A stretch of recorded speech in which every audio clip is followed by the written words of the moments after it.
I will say something. How's that? Okay. I'll say something in a little bit. Okay, after you get them. All right. So I did want to talk a little bit about Dad, and so my dad. I know that there was always a verse that meant a lot. Keep that going. See down. There we go. So there's always a verse that meant a lot to me. When we lost John, it was tough, you know, because you don't understand why things like that happen. And I can remember when we got the call from Dad, and he said, "Hey, I'm in the hospital. Things aren't going too well." And we always know that we're going to lose our parents, but when it happens suddenly, it just really kind of like, what, you know, why? You know, I know I'm not ready. I don't think we're ever going to be ready to lose a loved one. I don't think we're ever going to be ready to lose a parent. But I can remember just thinking, I'm not ready for him to leave yet. And so I remembered a verse that comforted me when we lost John, and it's Isaiah 55, 8 through 10, and it says, "For my thoughts are not your thoughts, neither are your ways my ways, declares the Lord. As the heavens are higher than the earth, so are my ways higher than your ways, and my thoughts than your thoughts." And that's when I realized that God always has a plan, and He knows what's best for our loved one. And although it seems to us, because we don't know what His higher reasoning is, it's still painful to lose that loved one. And we definitely, oh, my phone is in the car. I need to get my something in the, oh, it's on there.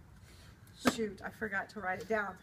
So I wanted to say something that Linda had sent to me, that she wanted to be part of the service, and I was going to write it down, but it's actually on my phone on what she wanted to say. So Linda, I'm sorry. I'll tell everybody once I stop recording the video, but it is on the phone. You know, Dad brought a lot of love to us when we were kids, and Dad and Mom adopted 4 children, and we all came from different families. And I think for me, since we were little, before we even knew what the word adopted meant, we just knew we were adopted.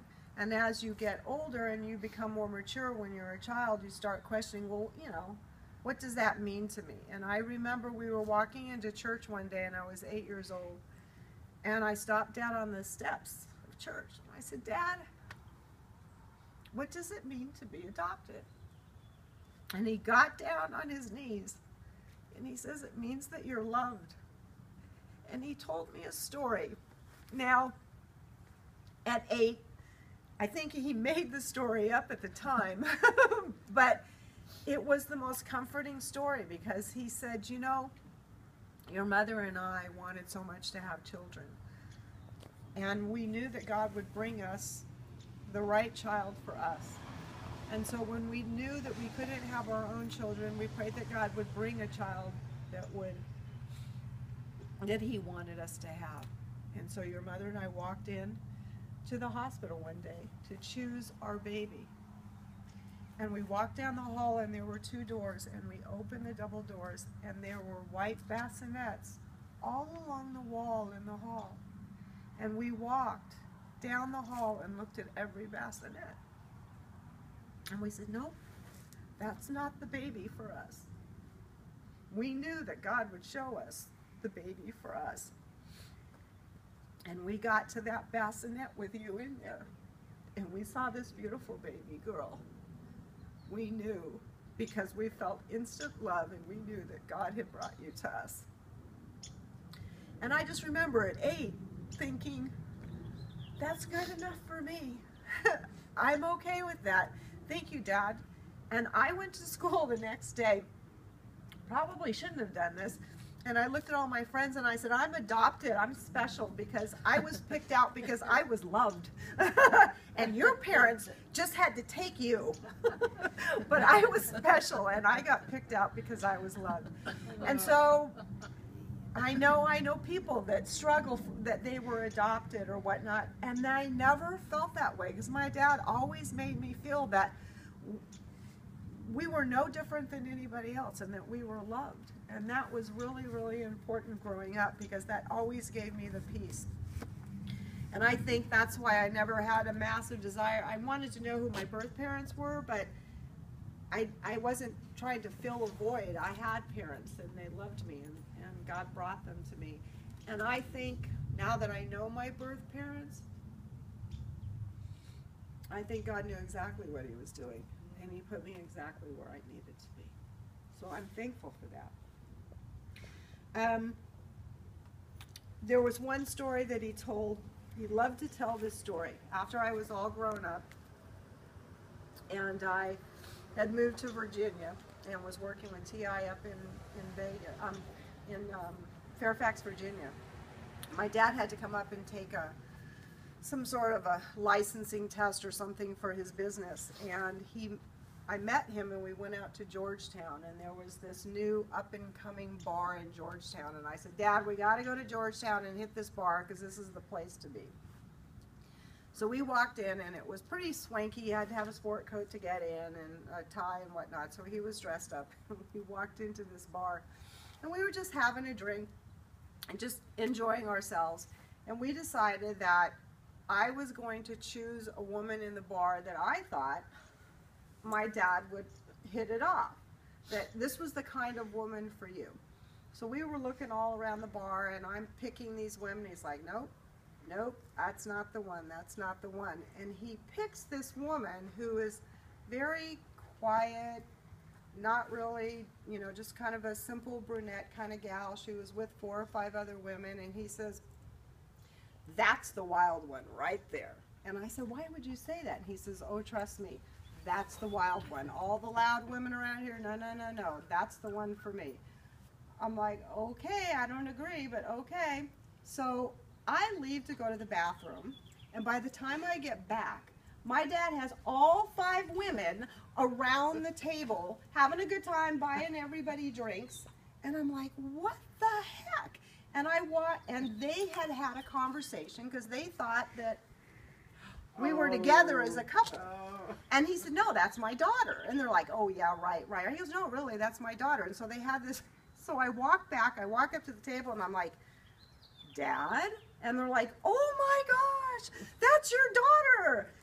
And he chuckled about that because he thought that he was so hot that these women thought that he was going to be able to get this young girl, right?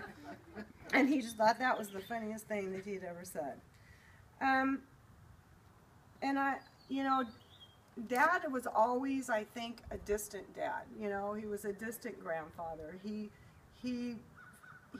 parented from afar. Mom and Dad were divorced when we were really young, and Dad moved to Virginia, so we saw him in the summers. We would go and visit him and spend summers with him and whatnot. And you always wish that he was closer to you and that you would be able to have more of a closer relationship where you would have dinners together, and you know, you would do something on the weekends together, or he'd be there for your graduation, or he would do things for you. But that just wasn't the kind of guy that he was. You know, and then you have children and you think, oh my gosh, I'm so proud of my children. I want my dad, their grandchild, to be, you know, this is their grandchild, and I want, you know, them to be so much a part of your life, of your children's lives. And so you envision what you think that relationship should be, but that's not always what you get. You know, it's just not, it's not always. And I struggled with that for a long time because I couldn't understand, why did he not want to be a part of my children's lives? Why did he not want to be a grandparent? in the sense that I thought he should be. But you know, whenever he did see his grandchildren, he smiled, he was proud of them, and he loved them, you know, and he talked about them. You would always hear, he'd say, oh, well, he was at the party the other night talking about his grandchildren and how proud he was. And when he was around them, he was always loving and caring.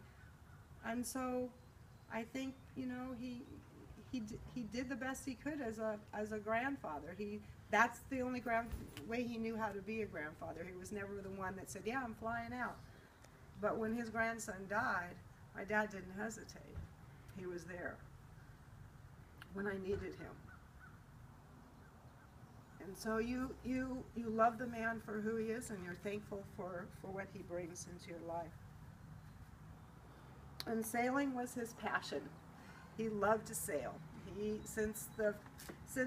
I remember him getting his very first catamaran that he would pull and park into the apartment building after Mom and Dad got divorced. He would, instead of his car in the carport in his apartment in California, he would add a catamaran in his carport. And that's where the love of sailing began. And he ended up sailing down to the Virgin Islands and the Bahamas by himself, all over the place. He would take Linda and they would travel, and you know, she sacrificed a lot because he was always on a whim, wanted to take off and go, and she could never really have the career that she could have had because she let him fulfill his dreams and his passions. You know, and I think, what did Dad leave behind for us? And I think as children, you know, he left us the love of Dad. He gave me an amazing life and wonderful memories. He gave me an amazing stepmother that I never would have had, because if Dad had not married Linda,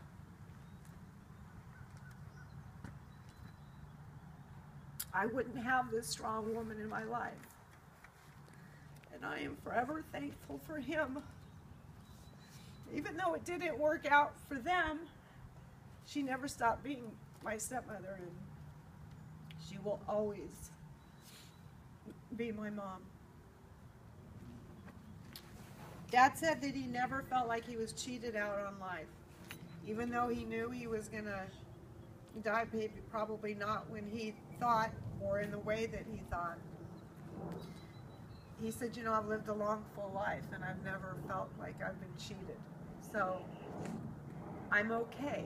I'm okay to pass on. Scared to death of the dying process. I don't think I'm going to like it so much. But you know, I'm not feeling that life has cheated me out.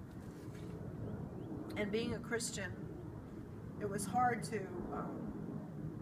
be sitting in a hospital room with your dad, not knowing whether or not your dad really had known what it is to experience the forgiveness of and the salvation of Christ. So I had a great opportunity when I was in Virginia in the hospital with him when he first had his surgery, to take him out in a wheelchair and wheel him around. We found a beautiful sanctuary kind of area to sit, and I was able to share the gospel with my dad. And God says that all I command you to do is to share the gift of salvation, and it's up to the person to receive it. And I believe that God, in the last moments, even in your last breath, gives every man and woman the opportunity to come to him. And so I hold on to that my father looked into the eyes of his Savior and said, yes,